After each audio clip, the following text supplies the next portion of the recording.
আমার খবর।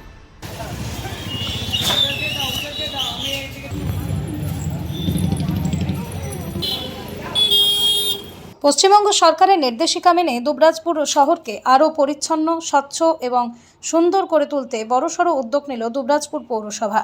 শহরের রাস্তাঘাট পরিষ্কারের পাশাপাশি এবার মূল রাস্তার দেওয়াল থেকে রাজনৈতিক দেওয়াল, লিখন, পোস্টার এবং বিভিন্ন ধরনের অবৈধ হোর্ডিং সরানোর কাজ শুরু হয়েছে। সোমবার সকালেই দুবরাজপুর শহরের বিভিন্ন প্রান্তে পৌরসভার কর্মীদের তৎপরতা চোখে পড়ে। শহরের গুরুত্বপূর্ণ রাস্তার দুধারে থাকা বিভিন্ন রাজনৈতিক দলের দেওয়াল লিখন মুছে ফেলার পাশাপাশি ছিঁড়ে ফেলা হয় বিভিন্ন পোস্টার। একই সঙ্গে রাস্তার ধারে থাকা বিদ্যুতের খুঁটি থেকে খুলে ফেলা হয় দোকানপাটের বিজ্ঞাপনী, হোর্ডিং, ফ্লেক্স ও ব্যানার। পৌরসভার এই উদ্যোগে শহরের রাস্তাঘাটের চেহারা অনেকটাই বদলাতে শুরু করেছে। প্রশাসনের এই পদক্ষেপকে স্বাগত জানিয়েছেন শহরবাসীর একাংশ।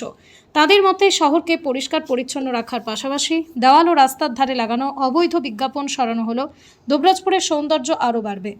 এই উদ্যোগকে স্বাগত জানিয়েছেন দুবরাজপুর বিধানসভার বিধায়ক অনুপ কুমার সাহাও।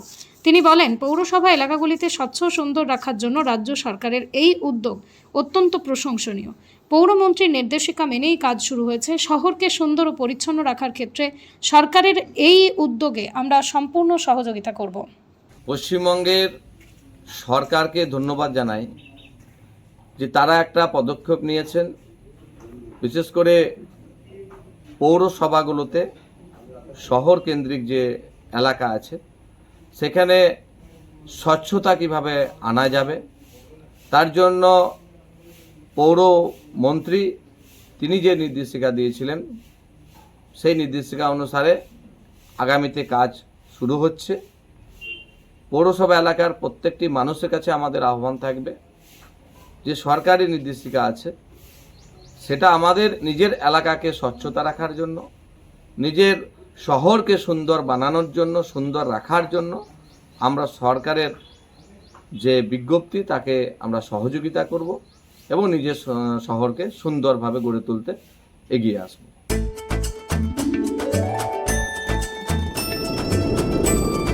মনের সাথে স্বাদের যোগ করিয়ে দিল মোহনভোগ।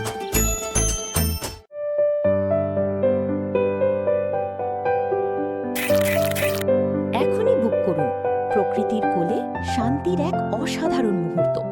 দেখতে চোখ রাখুন আমাদের ফেসবুক ও ইউটিউব চ্যানেলে।